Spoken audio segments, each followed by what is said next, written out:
Poco a poco vamos conociendo las selecciones clasificadas al Mundial 2026 y hoy es muy buen momento para preguntarse, entre otras cosas, si Alemania es una de las selecciones candidatas a ganarlo. Yo soy Andrés Valls y aquí es donde las granjas son vida.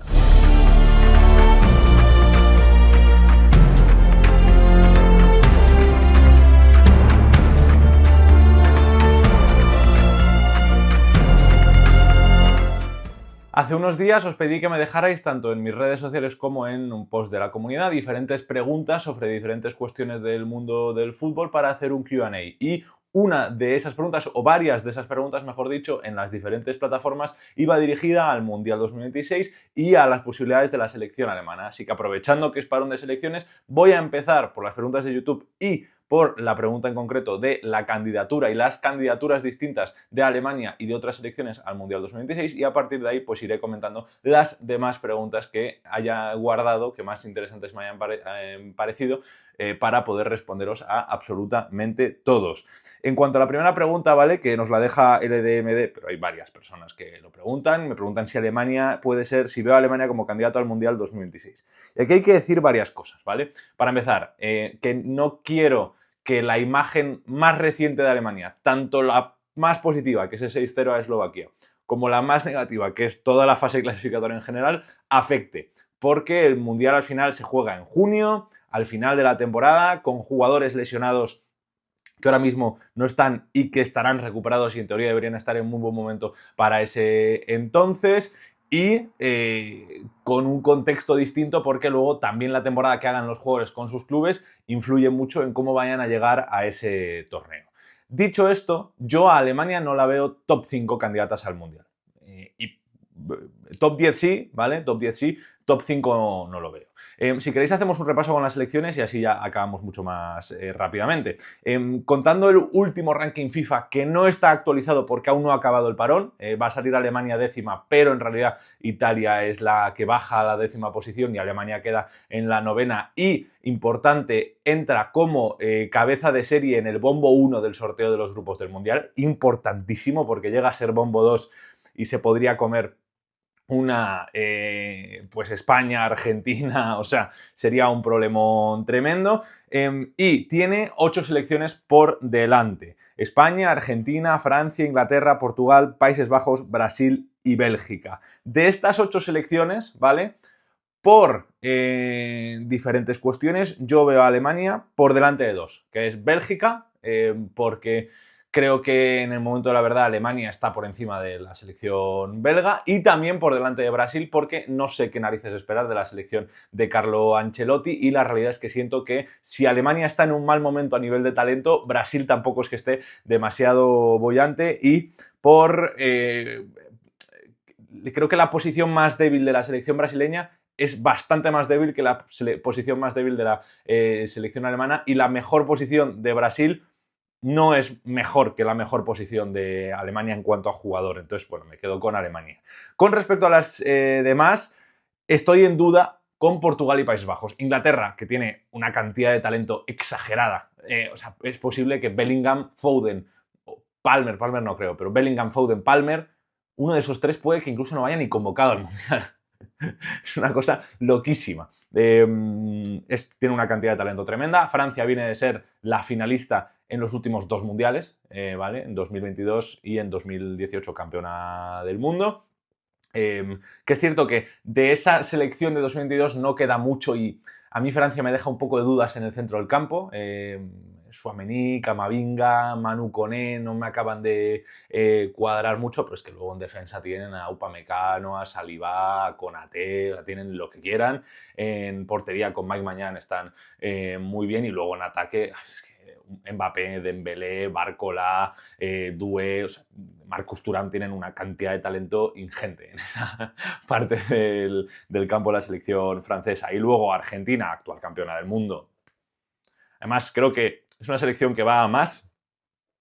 obviando evidentemente que está Messi, está Julián Álvarez, está Alexis McAllister, está Enzo Fernández, o sea, tienen muchísimo talento, futbolistas que han llegado a primer nivel en Europa, como por ejemplo Thiago Almada, o sea, tienen el Cuti Romero, el Dibu, que aunque no está ya en su mejor momento, sigue siendo un portero que brilla mucho en momentos grandes, y luego España, que me parece que es la selección que más en forma está del mundo, que es cierto que viene a empatar 2-2 contra Turquía, pero es que o sea, sin Lamine, sin Nico y aún así pues van volando, pues cuando tengan a Lamine y a Nico en bandas pues puede ser una cosa difícil de parar. Muchas ganas de ver qué hace Luis de la Fuente con la delantera y ver si va Borja Iglesias, si va Morata, si va Mikel Merino de 9, que pues puede ser una opción interesante en ese aspecto. Portugal y Países Bajos, en cambio, me generan dudas. Portugal, por un lado, me genera dudas a nivel entrenador, ¿vale? Roberto Martínez no es uno de mis entrenadores favoritos. Creo que desaprovechó muchísimo una generación absolutamente dorada de Bélgica, no a nivel de resultados, sino sobre todo a nivel de juego. Creo que con Portugal tiene todavía una generación mejor, o sea, Portugal tiene un equipo brutal, brutal. Obviando a Cristiano, como he hecho con Argentina, está Bruno Méndez, João Neves, Rubén Díaz, Bernardo Silva, Bruno Fernández, o sea, tienen una cantidad de talento exagerada. Dicho esto, por entrenador y porque creo que la cantidad de talento no es tan mayor que la de Alemania y el entrenador a mí Nagelsmann, aunque tenga todas sus cosas, me parece mucho mejor que Roberto Martínez, quizá están ahí peleando. Para mí podría estar por encima de Portugal, pero dudas. Con respecto a Países Bajos, y aunque Nagelsmann me parece mejor que Koeman, creo que es un equipo mucho más compacto que Portugal y que Alemania. Y la única duda que me genera Países Bajos es que su delantero centro es Memphis Depay. Pero, claro, a su lado tiene a Cody Gakpo, a Daniel Malen, a Xavi Simons, a Frimpong, luego en el centro del campo Reinders, Frenkie, luego en la defensa es Van Dijk, Van de Ven, Nathan Ake, o sea, es una barbaridad tremenda lo que es la defensa. Matthijs de Ligt, o sea, tiene una barbaridad de jugadores, luego Barbe Bruggen de portero, Países Bajos, y yo la pongo por encima de Alemania. Entonces quizá para mí Alemania es la sexta. Pongo a Países Bajos quinta y a Portugal por debajo de Alemania, aunque ya os digo que a mí Portugal y Alemania están ahí. Quizás es la posición a debatir, dejádmelo vosotros como lo veis en comentarios. Igual la veis Alemania vigésima o segunda, ¿vale? Dejadme en los comentarios a ver qué opináis al respecto. De esto quiero comentar dos cosas, ¿vale? Que Alemania creo que podría llegar a ser top 5 entrando al Mundial dependiendo de según qué condicionantes. Para empezar, la vuelta de Musiala y Havertz recuperados, una posible vuelta de Neuer, aunque ya sabéis que a mí no me parece que la portería sea el principal problema de Alemania. Bischoff en dinámica de la absoluta, Wirtz todavía mejor estado de forma, son cositas que pueden hacer que Alemania suba puestos en cuanto a su candidatura del Mundial. Y hay que decir que Lothar Matthäus, leyenda, y Nico Schlotterbeck, jugador actual de la selección, piensan lo mismo. Matthäus, por un lado, dice que si muestran la misma actitud y pasión y juegan en equipo como lo hizo antes Eslovaquia, no tiene nada que temer. A ver, también hay que decir que era Eslovaquia, pero bueno, es un partido interesante que hay que ganar y lo ganó y lo ganaron muy bien. Nico Schlotterbeck, por otro lado, lo dijo de otra forma y dijo que si juegan como hoy, no importan si se enfrentan a la selección número 47, que supongo que era Eslovaquia, o a la número 1, que ya sabéis que es España. Y la realidad es que a la número 1, hace justo un año y unos meses, es cierto que con otros futbolistas, pero estuvieron a punto de ganarle hasta el último momento en una prórroga infernal en la Eurocopa. Dicho esto, lo que digo, a mí Alemania me parece sexta, séptima, candidata al Mundial, por encima de selecciones como por ejemplo Bélgica o Brasil, y en mi opinión por encima de Portugal, por debajo de Países Bajos. Dejadme vosotros cómo lo veis en comentarios. Por continuar con más preguntas, ¿vale? Aaron Sanz me pregunta el top 3 joyas del grupo Red Bull y 3 fichajes que debería hacer el Bayern. Por darte top 3 joyas del grupo Red Bull, Asanu Ouedraogo del RB Leipzig, Kerim Alakbegovic, ¿vale? Del Salzburg, jugador del Bayer Leverkusen que está allí vendido, pero tiene una opción de recompra del Leverkusen, creo, de 4,5 millones y la van a ejercer, el futbolista bosnio que está a un nivel espectacular. Y voy a incluir al Leeds, ¿vale? Porque está patrocinado por Red Bull y a todos los efectos entra ahí dentro del grupo Red Bull, con Anton Stach, ¿vale? Anton Stach, que es un futbolista que me parece tremendo. En el Hoffenheim la temporada pasada dejó un rendimiento brutal y además es un tipo que en redes sociales es un cachondo. Del Bayern, fichajes que deberían hacer, un central, y en mi opinión deberían ir en enero a por todas, a por Marc Guehi, antes de que se lo lleve el Liverpool en verano como agente libre. Un delantero centro joven, que sea capaz de aprender de Harry Kane y de jugar con Harry Kane lo que debería haber sido Nick Woltemade, Fisnik, Aslani y un centrocampista joven de futuro. Suena mucho Nathan De Cat del Anderlecht, pero yo lo que haría sería irme al Hannover y recuperar a Noel Aseko, canterano del Bayern, que está allí y que yo creo que puede ser un gran sucesor de Leon Goretzka en el futuro. Santi Rami 2002 me pregunta qué jugador de Bundes en lo que va de siglo, ¿vale?, que sin ser de los mejores o más conocidos te gusta más que la mayoría de las personas o te parece un gusto culposo, por así decir. Vale, o sea, un guilty pleasure, ¿no? Un jugador que te guste mucho, pero que no tenga, o sea, que pueda no ser gustado por muchos. Yo debo decir que un jugador que me ha gustado muchísimo y que creo que he confiado en él más de lo que mucha gente ha seguido confiando en él es Gio Reyna, ¿vale? Yo siempre he pensado que Gio Reyna en el Dortmund iba a conseguir recuperarse, no funcionó. Lo pensé cuando ha llegado al Borussia Mönchengladbach, no está funcionando, pero sigo confiando en Gio Reyna y espero que en algún momento explote y vuelva a ser ese chico que llegó a dar 3 asistencias o 4, 3 asistencias como mínimo en un mismo partido de Bundesliga. Brescia 2050, que podría ser un proyecto de Football Manager, pregunta qué equipo alemán o qué proyecto de algún equipo alemán me emocione dejando fuera al Bayern. Ya sabéis que yo soy del Borussia Mönchengladbach, pero entiendo esta pregunta como equipo que yo crea que pueda desbancar al Bayern en un futuro, que creo que está haciendo las cosas bien y demás. Creo que el Stuttgart.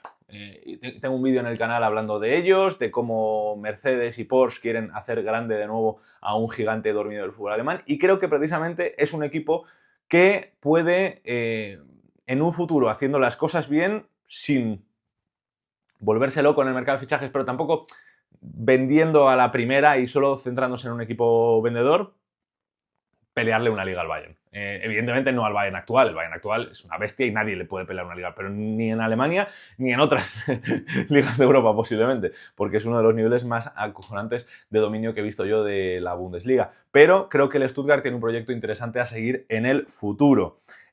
Carlos de Jesús Paz Aguilera me pregunta algo que creo que da para vídeo aparte, y de hecho habrá vídeo aparte al respecto, pero me pregunta sobre el 50+1 y que si un día me gustaría que lo eliminaran para que la Bundesliga pueda recibir mejor inversión y llegar a ser una liga top como la Premier League con 5 o 6 equipos poderosos como el Bayern. Yo creo que hay la forma de hacer esto sin cargarse el 50+1 y sin perder la tradición del fútbol alemán. Creo que la hay. Lo que pasa es que conlleva pensarlo y conlleva salir de zona de confort para los aficionados del fútbol alemán, que es cierto que se llenan la boca diciendo que no, es que a nosotros no nos importa tal, pero luego bien que quieren que sus equipos peleen y la realidad del fútbol es así. O sea, en el fútbol ahora mismo hace falta dinero para competir. Entonces, yo creo que se pueden hacer las cosas. Yo no soy un talibán del 50+1. Sí que me parece que es muy importante, sobre todo para preservar la importancia de la cultura fan y de los aficionados en los estadios. Pero creo que hay la forma de hacer esto y de preservar que sean prioritarios los aficionados, permitiendo también que entre la inversión extranjera o nacional, le da igual quién sea, para poder mejorar como liga. Estas eran las de YouTube, voy a entrar ya a las de Twitter.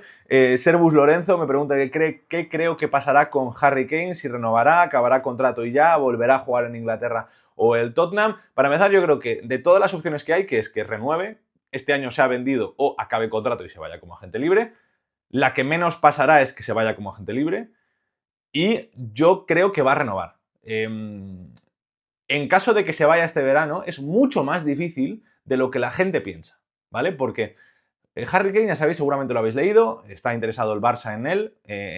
Harry Kane tiene una cláusula de rescisión de 65 millones de euros para el verano de 2026. Pero para que esa cláusula esté activa, Harry Kane tiene que decir antes del 31 de enero de 2026, es decir, 5 meses antes de acabar la temporada, que quiere irse y que quieren que active esa cláusula.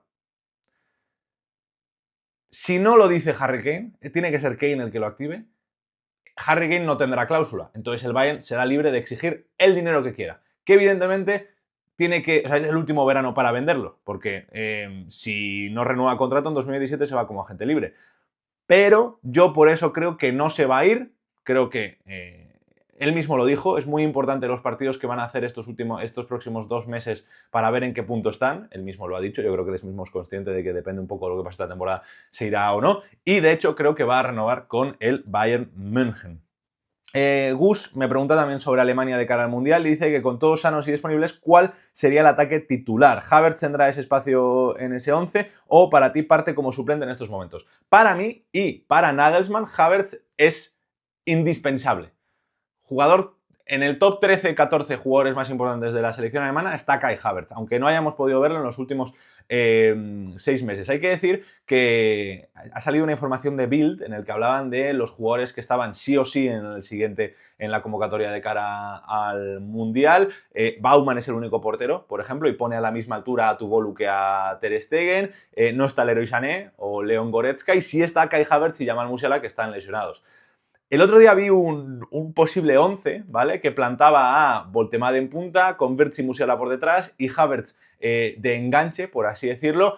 Es una formación muy ofensiva, pero creo que en la mayoría de los partidos le puede venir bien a Alemania, siempre y cuando esté bien acompañado y bien pues Raum, que es un defensa y que es bastante potente y puede jugar en línea de 3, Kimmich para poder ayudar y afianzar el centro del campo, que Slotterbeck y Keita estén enchufados, pero me gustaría, creo que Havertz es un jugador que con Voltemade además podría aparecer muchísimo, mejorar todavía más ese rol que ya está haciendo Serge Gnabry y ser bastante importante en ese aspecto. Izan V2004 me pregunta por las 5 jóvenes promesas más ilusionantes de la Bundesliga y en qué equipo creo que pueden terminar de explotar. Y voy a comentaros a las 5. Said El Mala por un lado, jugador del FC Köln, ojalá se quede un añito más en el Köln y la temporada que viene sea ya de asentarse en primera, como si lo ficha el Bayern y lo ceden de vuelta, pero que al menos esté una temporadita más en el Köln. Él tampoco parece tener mucha prisa, ni su agente parece tener mucha prisa por irse. Del Leipzig voy a dejaros a 2 jugadores, que son Hassan Ouedraogo por un lado, lo he mencionado antes, un jugador que me fascina, y Jan Diomandé, ¿vale? Ojalá un anito más de ambos en el RB Leipzig. De Hassan Ouedraogo lo veo más, de Diomandé quizá si llega alguien este verano se vuelve loco y les ofrece 60 millones, pues digo, habrá que venderlo porque es que será una cifra tremenda. Me quedo con Can Uzun también en el Eintracht Frankfurt, futbolista que ahora mismo está lesionado, pero que ha empezado la temporada muy bien y que me parece muy especial, ¿vale? Yo también espero que se quede más tiempo, pero pues ya sabéis cómo va el fútbol ahora, que a la mínima que sale un jugador ya quieren llevárselo de otra liga. Y luego Luka Vuskovic, que ya está en el Tottenham. Entonces creo que esta temporada explotará en el Hamburgo y cuando vuelva de sucesión en la liga alemana, Luka Vuskovic la petará en el Tottenham y creo que va a poder desbancar o a Van de Ven o al Cuti Romero o forzará que Thomas Frank juegue con una línea de 3. Luego tenemos 3 preguntas muy interesantes. La primera es de Miguel, si Lewandowski Prime o Harry Kane Prime. Y aquí, a falta de ver qué hace Harry Kane esta temporada, porque yo creo que el Prime de Harry Kane es ahora mismo, o sea, es o Lewandowski 2021 o 2020 contra Harry Kane 2025. A falta de ver qué hace Harry Kane en toda esta temporada, porque se puede desinflar, evidentemente, yo me sigo quedando con el Lewandowski de 2021 por los 41 goles que marcó en Liga, perdiéndose partidos, y porque es un jugador que está muy infravalorado a nivel histórico para el Balón de Oro y también a nivel juego. Es un jugador que es mucho mejor y era mucho mejor asociativamente de lo que mucha gente ha dicho. Evidentemente, si Kane es capaz de mantener este nivel de goles y de juego toda la temporada, le desbancará. O sea, en un partido concreto igual me quedo con este Harry Kane, pero en una temporada entera, de momento me sigo quedando con Robert Lewandowski. Luego tenemos a Rafa Bávara, que me pregunta si veo posible la llegada de Qatar a la Bundesliga. Hay que decir que Qatar no, ¿vale? En ningún equipo, por mucho que se abra inversores extranjeros, ningún equipo va a ser tan tonto como asociarse con países de Oriente Medio. Sí que creo que en 5 años puede haber cambios y que entre dinero de fuera. Ayudaría a la liga, pero mataría en cierta forma el espíritu y la tradición, y por esto es lo que decía antes de que hay que ver la forma de hacerlo para que el 50+1 siga ayudando a los aficionados, pero pueda entrar inversión extranjera, porque es cierto que la Bundesliga está perdiendo metros y espacio con respecto a las otras ligas, y aquí es donde ellos mismos se tienen que preguntar si quieren pelear por estar a su nivel o si quieren preservar la tradición y el nivel de los estadios, que yo creo que se pueden hacer las dos cosas, insisto, pero bueno, es un debate para otro día que tendremos. Y la última, que me parece una pregunta interesante, de Twitter, que nos deja Mauricio Torres, que dice en quién o cómo se inspiró el logo de la Bundesliga. Hay que decir que es un logo que, aunque la Bundesliga empieza en 1963, no se instaura hasta 2003, hasta el 40 aniversario de la competición, y no está inspirado en nadie. Es increíble porque ya sabéis que en la NBA está Jerry West, por ejemplo, ¿vale? En otras competiciones hay otros deportistas que han inspirado logos, pero en la Bundesliga no ha inspirado a nadie, aunque sí hay muchos que lo han imitado. Claudio Pizarro en su momento, Robert Lewandowski, Florian Wirtz, Harry Kane. Muchos han imitado al logo de la Bundesliga, un logo que, como he dicho, no está inspirado en nadie. Y ya para acabar con las de Twitter, perdón, dice Quique Gómez Hernández que qué diferencias noto en el Nick Woltemade de la Bundesliga el año pasado a un Nick Woltemade esta temporada. Y debo decir que le veo mucho más certero en el área. Es un jugador que siempre ha sido muy bueno asociándose con sus compañeros, siempre ha sido muy bueno cayendo a recibir, pero es cierto que el año pasado pues había veces en que fallaba ocasiones muy claras. Y este año lo estoy notando mucho también con la selección alemana. Es mucho mejor rematando de cabeza, es una barbaridad, era una de sus grandes debilidades. Llega a un fútbol inglés en el que el remate de cabeza es muy importante porque hay mucho balón parado y mucho centro lateral y está utilizándolo mucho y muy bien. El gol que marca de cabeza contra Eslovaquia es un remate de cabeza, además que no es casualidad que sea tan buen remate de cabeza, se nota que está entrenándolo mucho. Y luego también le veo mucho mejor definiendo de cara al área y con todavía más recursos funcionando en ese aspecto. Y también su lectura del área rival y de la defensa rival sin balón me parece que también ha mejorado. Y por acabar con 4 preguntas de Instagram que me parecieron muy interesantes. La primera, la posición más débil de Alemania para el próximo Mundial y si tiene solución. Y aquí para mí hay dos, que es el compañero de Alexander Pavlovic, porque creo que Pavlovic es uno de los indispensables de Nagelsmann en el centro del campo, en ese doble pivote del 4-2-3-1. Su compañero me parece que puede acabar siendo un punto débil, sí que tiene solución, depende de Julian Nagelsmann y de quien ponga a su lado, esa Bischoff, Stiller, Leon Goretzka, depende de Julian Nagelsmann. Y luego también el primer lateral derecho, que no quiere decir que sea el lateral derecho titular, porque ya sabéis que el lateral derecho titular es Joshua Kimmich, pero cuando Kimmich en algún momento ocupe zonas del centro del campo, va a haber que tener un lateral derecho de verdad en el banquillo. Y Ridley Baku a mí se me queda muy corto. Ridley Baku al final está ahí porque Andy Collins no ha dado el paso adelante todavía y es un central lateral, porque Benjamin Henry se está volviendo de una lesión muy larga y muy dura y porque tampoco hay muchas opciones en esa zona todavía porque hay jugadores jóvenes como Elias Baum del Eintracht que no se han asentado en la élite. Entonces esas os diría que son las dos posiciones más débiles de Alemania, dando por hecho que a mí la posición de portero, insisto, ojalá vuelva Neuer, pero no me parece prioritaria y no creo que sea un problema para Alemania, sobre todo porque Baumann está creciendo a un nivel impresionante y ya es incluso uno de los capitanes de la selección. De hecho, acabó del partido contra Luxemburgo como capitán. Pregunta de Javi Mungía, que me parece top.